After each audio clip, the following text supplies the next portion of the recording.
सुप्रभात विद्यार्थियों। आज हम आपकी हिंदी की जो पुस्तक है उसका जो 15वां अध्याय है पन्ना का त्याग, उसको पढ़ेंगे और समझेंगे।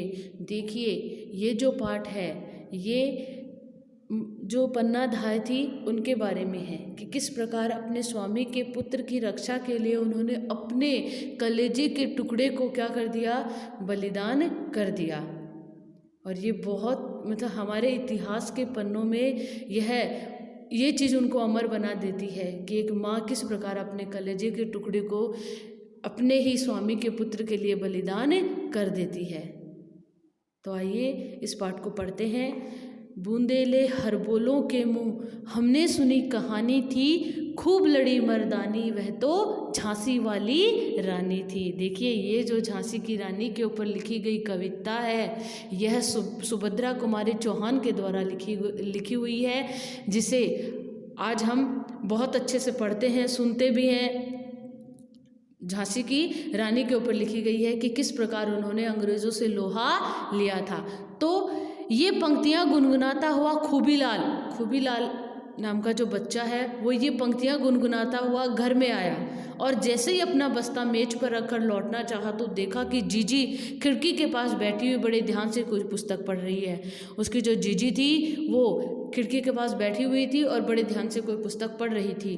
जीजी, उसने बोला, जीजी जीजी, ओ जीजी, हाँ आ गए खूबी। अब देखिए, जीजी का ध्यान क्या था, किताब में था। फिर उन्होंने कह भी दिया, हाँ आ गया। तुम तो पढ़ने में इतनी डूब गई थी कि मेरे आने का भी पता नहीं चला, कि तुम तो इतनी डूबी हुई हो पढ़ने में कि मेरे आने का भी तुम्हें पता नहीं चला। सुनो जीजी, आज हमारी बाल सभा में बड़ा मज़ा आया। उस दिन बच्चों की बाल सभा थी, जैसे आपको मज़ा आता है बाल सभा में, वैसे ही खूबी को भी बहुत मज़ा आया। अच्छा, क्या हुआ? अंताक्षरी हो रही थी ना। क्या हो रही थी? अंताक्षरी। और आपको भी पता है अंताक्षरी बहुत अच्छी लगती है आप लोगों को भी। रविंद्र का नंबर आया तो ब से आरंभ होने वाली कविता उसे आई ही नहीं। तब मैंने वह पंक्ति बोल दी, बूंदेले हरबोलों के मुँह। और देखिए, जब ब से रविंद्र का नंबर आया तो रविंद्र को वो पंक्ति कोई भी मतलब कविता है वो आई नहीं। तो फिर खूबी ने वो यह जो बूंदेले हरबोलों के मुँह हमने सुनी कहानी थी, ये पंक्तियाँ फिर खूबी ने बोली। तो इसमें कौन सी बड़ी बात हो गई? अब देखो, जीजी ने कहा कौन सी बड़ी बात हो गई, तुमने बता दी। सुनो तो सही जीजी, मैंने एक पंक्ति बोली थी ना, कुछ लड़कों ने हल्ला कर दिया और कहा पूरी कविता बोलो, पूरी कविता बोलो। मैंने खूब जोरदार स्वर में सुना दी, इतनी तालियां बजी जीजी कि कुछ पूछो मत। और मैंने क्या किया, पूरी कविता सुना दी। बच्चों ने कहा कि नहीं, हमें तो पूरी कविता सुननी है, क्योंकि इस कविता को सुनते ही मन में जोश और उत्साह भर जाता है। अच्छा, तभी तुझे बड़ा मज़ा आया, जीजी ने हंसकर कहा। और जब उसकी तारीफ हुई तो उसे तो मज़ा आना ही था। खूबीलाल ने कहा। फिर पूछा, तुम क्या पढ़ रही थी जीजी? नारी की कहानी नाम है उसका, पन्नाधाय। हाँ, वह नाटक तो तुम्हारे पाठ्यक्रम में है ना? खूबीलाल ने जीजी के निकट आकर भोलेपन से पूछा। अब देखिए, खूबीलाल ने जीजी के पास आकर, निकट यानी पास आकर एकदम भोलेपन से पूछा। जीजी ने हंसकर कहा, मैं तेरा मतलब समझ गई। तू अब कहेगा, मेरी अच्छी जीजी, मुझे उस नाटक की कहानी सुना दो ना, कि मुझे क्या कर दो, उस नाटक की कहानी सुना दो ना। खूबीलाल हंसने लगा। बच्चे करते ही हैं एक दूसरे से, बच्चे आपस में जो बड़े होते हैं उनसे कुछ पूछना होता है तो वो पूछते ही हैं। तो खूबीलाल भी चाहता था कि जीजी उसको कहानी सुनाए। तो देखिए, सुनो खूबी, झांसी की रानी लक्ष्मीबाई, रानी दुर्गावती, बेगम चांद बीवी, अहिल्याबाई इत्यादि तो वे महिलाएं हैं जिनके पास शक्ति थी, संगठन का बल था। मगर मैं जिस नारी की कहानी कह रही हूँ उसका महत्व इस दृष्टि से अधिक है कि वह रानी नहीं थी, बेगम नहीं थी, वह एक धाय माँ थी, एक धाय माँ थी। और जो कुछ उसने अपने राज्य के लिए किया, अपने स्वामी के लिए किया, वैसा संभवतः आज तक दुनिया में कोई नहीं कर पाया। बिल्कुल, ये अपने आप में एक अनूठा उदाहरण है। रानी लक्ष्मीबाई, रानी दुर्गावती, ये बेगम चांद बीबी, अहिल्याबाई, इन्होंने तो क्या किया था, इनके पास तो संगठन था, ये तो बड़े पद पे थी, ओहदे पे थी, रानी थी। और इन्होंने तो क्या किया, अपने रुतबे के हिसाब से भी संघर्ष किया। लेकिन ये जो थी कौन? पन्नाधाय। पन्नाधाय तो धाय माँ थी, उदय सिंह की धाय माँ थी। और इतनी मतलब धाय माँ होने के बावजूद उन्होंने अपने राज्य के लिए जो किया वैसा शायद ही कोई कर सकता है। कल्पना करो भैया कि एक माँ के सामने उसके एकमात्र लाडले बेटे की अत्याचारी द्वारा तलवार से टुकड़े टुकड़े कर दिए जाए तो उस माँ के मन पर क्या बीतेगी। सोचिए, कल्पना करने से ही हमारे रोंगटे खड़े हो जाते हैं। माँ सामने खड़ी है और उसके लाल का कोई तलवार से टुकड़े टुकड़े कर रहा है तो उस माँ पे क्या बीतेगी। ये कल्पना मात्र से ही हमारा पूरा शरीर है वो सिहर जाता है। क्या ऐसा भी हो सकता है? हाँ, मगर पन्नाधाय की कहानी मजबूरी की कहानी नहीं थी, खूबी स्वेच्छा से किए गए त्याग और बलिदान की कहानी थी। मजबूर होकर उन्होंने ऐसा कुछ नहीं किया, बल्कि स्वेच्छा यानी अपनी इच्छा से उन्होंने अपने स्वामी के लिए, अपने राज्य के लिए अपने पुत्र का बलिदान कर दिया। सुनो, चित्तौड़गढ़ में महाराणा संग्राम सिंह की मृत्यु के बाद बड़ी अव्यवस्था फैल गई। राणा सांगा की मृत्यु होते ही क्या हो गया? अव्यवस्था फैल गई, क्योंकि जब राजा नहीं होता तो अव्यवस्था तो फैलनी थी। उनके बड़े पुत्र भोजराज पहले ही कालग्रस्त हो गए थे। कालग्रस्त यानी मृत्यु हो गई थी। दूसरे पुत्र विक्रम सिंह 14-15 वर्ष के थे और सबसे छोटे उदय सिंह केवल 7-8 वर्ष के थे। ये जो भोजराज हैं, ये वही भोजराज हैं जो राजस्थान की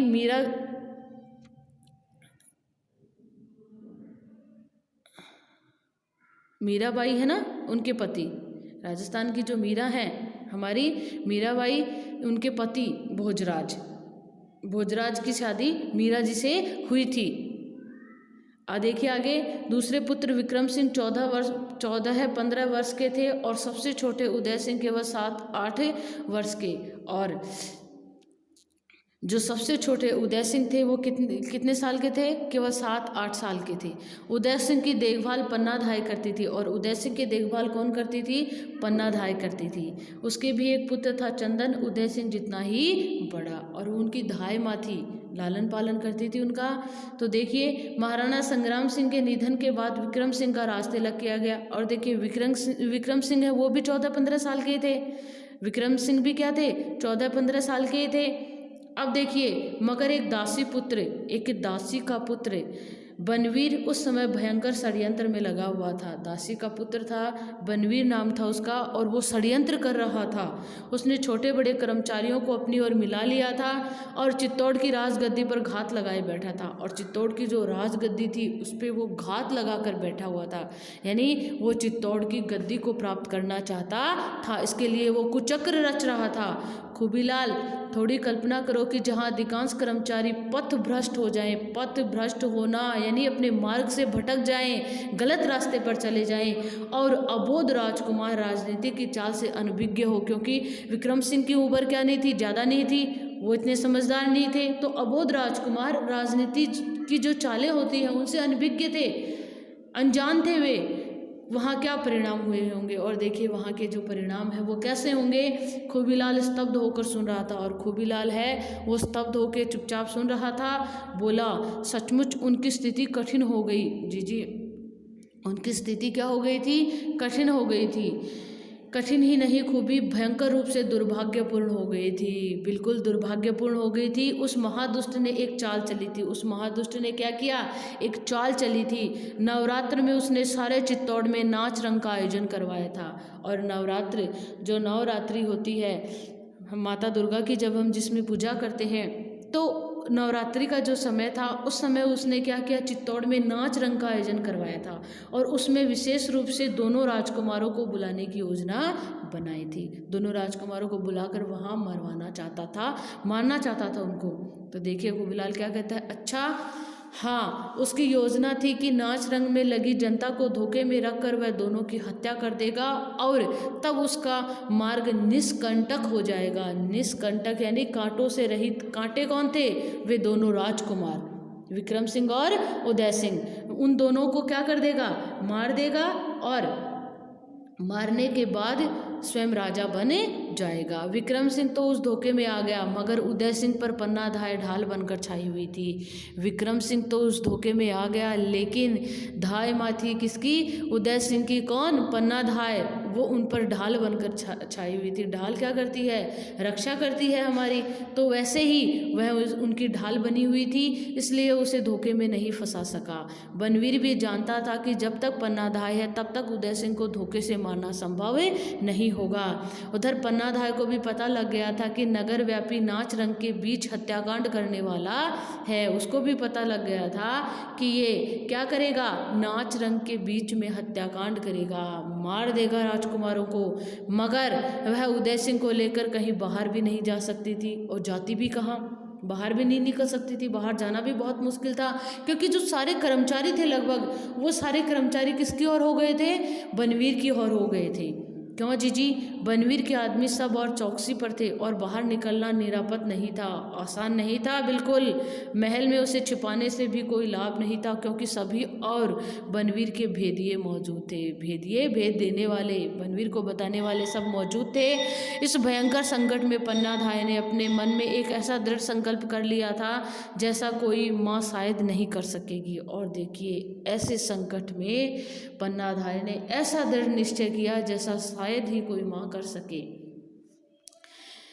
एक माँ के लिए उसके पुत्र हैं, वो सब कुछ होते हैं, पुत्र हो चाहे पुत्री हो, उसके बच्चे उसके लिए सब कुछ होते हैं। वो अपने बच्चों के लिए तो किसी से भी लड़ जाए, लेकिन किसी और के लिए अपने बच्चों का बलिदान कर दे, यह तो बहुत ही बड़ी बात हो सकती है। उसने उदय सिंह को नाच रंग में नहीं जाने दिया था, इसलिए वह रूठ कर रसोई घर में ही सो गया था। इसलिए वह रूठ कर क्या हो गया? रसोई घर में सो गया था। कीरत नाम का बारी पन्नाधाय का भक्त था। वह महलों से जूठी पतले इकट्ठी करके ले जाने का काम करता था। कीरत जो क्या था? बारी था, महल से जूठी पतले ले जाने का काम करता था, और पन्नाधाय का भक्त था। पन्नाधाय की बात पूरी मानता था, वो जैसा कहती थी वैसा करता था। पन्नाधाय ने उसे सिसोदिया वंश की आन बचाने के लिए यह काम सौंपा कि वह अपने टोकरे में उदय सिंह को छिपाकर चित्तौड़ के किले से बाहर पहुंचा दे, और पन्नाधाय के वहां आने तक उसकी रक्षा करे। और देखिए पन्नाधाय ने कैसी युक्ति निकाली। उसने क्या किया? कीरत जो उसकी अच्छे से बात मानता था, उसको कहा कि सिसोदिया वंश, इनका जो वंश था वो कौन सा था? सिसोदिया वंश। जैसे अलग अलग वंश होते हैं सबके, वैसे ही इनका जो वंश था वो सिसोदिया वंश था। तो उसने कहा कि सिसोदिया वंश की रक्षा अब है वो कीरत को करनी होगी। तो टोकरे में लिटाकर बाहर ले जाने के लिए कह दिया, और कहा कि जब तक मैं नहीं आऊँ तब तक इसकी रक्षा करे। कीरत बारी बात और धर्म का धनी था, अपनी बात और धर्म का धनी था, जैसा करता था कहता था वैसा ही करता था। उधर कीरत गया, और इधर पन्नाधाय का एकमात्र बेटा चंदन तमाशा देख कर लौटा। अब देखिए, चंदन तमाशा देख के आया। वह माँ से राजकुमार उदय सिंह के बारे में पूछ रहा था। राजकुमार उदय सिंह के बारे में पूछ रहा था, क्योंकि वो दोनों एक साथ ही क्या करते थे? खाना खाते थे, एक साथ ही रहते थे, क्योंकि वो धाय माँ थी, साथ साथ ही उनका पालन पोषण करती थी। पर माँ ने हाँ हूँ करते हुए उसे उदय सिंह के शयन कक्ष में लाकर खाना खिलाया, प्यार किया, और फिर उदय सिंह के पलंग पर ही उसे बिठाकर किसी गहरी चिंता की छाया में डूबे डूबे कई अच्छी अच्छी कहानियाँ सुनाई। अब माँ का दिल तड़प रहा था, फिर भी वह उसको अच्छी अच्छी कहानियाँ सुना रही थी। चिंता तो थी, माँ की ममता की छाती पर पत्थर रखकर वह सब कुछ कर रही थी जो दुनिया की कोई माँ कभी नहीं कर सकती, बिल्कुल नहीं कर सकती, कभी नहीं कर सकती। राज्य की रक्षा पर, राजवंश की रक्षा पर, चित्तौड़ के गौरव की रक्षा पर, सत्य और निष्ठा की रक्षा पर आज माँ की ममता की कठोर परीक्षा थी। आज माँ की ममता की क्या थी? कठोर परीक्षा थी। अबोध चंदन माँ के दुलार की छाया में शीघ्र ही निद्रा मग्न हो गया। नींद आ गई माँ के पास। ये तो सीधी सी माँ के पास तो आती है बच्चों को नींद। सो गया, ऐसी नींद सो गया कि उस नींद का सवेरा आज तक नहीं हुआ, यानी आज तक बेचारा कभी जागा ही नहीं। थोड़ी देर में षड्यंत्री हत्यारा बनवीर विक्रम सिंह के खून से रंगी तलवार लेकर उदय सिंह के कक्ष में घुसा। और देखिए उदय सिंह ने क्या किया, बनवीर ने क्या किया था? विक्रम सिंह को मार दिया था, और उदय सिंह को मारने के लिए उनके कक्ष में आ गया। पन्ना से कड़क कर उसे धिक्कारा, फटकारा, मगर राज्य के नशे में पागल उस दुष्ट ने अट्टहास करते हुए कहा, पन्ना आज भवानी मुझ पर प्रसन्न है। देख, इस तलवार की धार पर सिसोदिया वंश के दोनों सपूतों का खून अब एक अब एक होने वाला है। आज तू उदय सिंह को मेरे हाथ से नहीं बचा सकेगी, कि आज तू उदय सिंह को मेरे हाथ से नहीं बचा पाएगी। एक बार माँ की ममता ने सिर उठाया और पन्ना बनवीर के सामने गिड़गिड़ाने लगी। अरे नीच पातकी, अबोध बालकों की हत्या करके तू क्या बहादुरी बखानता है। और देखिए एक बार उसे लगा कि किसी तरह अगर वो बनवीर को रोक सके तो उसके पैरों में गिरकर गिड़गिड़ाने लग गई कि नहीं, ऐसे बच्चों को मार के तू बहादुर बनेगा, तू उदय सिंह की हत्या ना कर, मैं उसे लेकर कहीं दूर चली जाऊंगी, कुछ तो दया कर। मगर बनवीर का अट्टहास सुनकर उसका क्षत्रित्व जाग उठा और वह कटार लेकर बनवीर पर टूट पड़ी। और वह भी छत्राणी थी, तो उसने क्या किया, अपनी जो उसके पास में कटार थी वो लेकर वह बनवीर पर टूट पड़ी। भाग्य दुष्टों का भी साथ देता है। खूबी बनवीर की बाह में ही कटार का वार कर बैठी और क्रोध से फुंकारते हुए उसने पलंग पर सोए बच्चे पर तलवार चला दी। और देखिए उसने करी कोशिश, लेकिन नहीं, आज ही एक दुष्ट का साथ दिया भाग्य ने। और उसने क्या किया, पलंग पर जो बेचारा चंदन सोया हुआ था उसे उसने मार दिया, तलवार चला दी। पलंग पर से चीख तक नहीं उठी, क्योंकि वो तो नींद में था, वो तो नींद में था। माँ के कलेजे को भेद कर जो चीख उठी वह आज भी चित्तौड़ के खंडरों में गूंज रही होगी। माँ के मीठे दुलार में सोया हुआ चंदन आज तक भी उस दुलार की छाया में सोया हुआ होगा खूबी। और देखिए माँ ने जिस बच्चे को दुलार से सुलाया था, आज उस बच्चे की निर्मम हत्या हो गई और उसकी चीख है आज भी उन खंडरों में गूंज रही होगी। जीजी आगे कुछ नहीं कह सकी, उसका गला भर आया था, आंखों से आंसू झर रहे थे। खूबीलाल की आंखें भी तर हो गई थी, और खूबीलाल की आंखें भी क्या हो गई थी, तर हो गई थी, उसकी आंखों से भी आंसू आ गए थे। तो देखिए कितनी दर्द भरी कहानी है पन्ना धाय की, लेकिन ऐसा शायद ही कोई माँ कर सकती है। इसीलिए आज पन्ना जो धाय है उनका नाम है, इतिहास में अमर है। अपने पुत्र का बलिदान करके उन्होंने देश की रक्षा की, अपने स्वामी के पुत्र की रक्षा की। तो बहुत अच्छा पाठ है, आपको अच्छे से समझ में आया होगा। इसको पढ़ना है आपको और इसके शब्दार्थ हैं वो आपको लिखने हैं। धन्यवाद।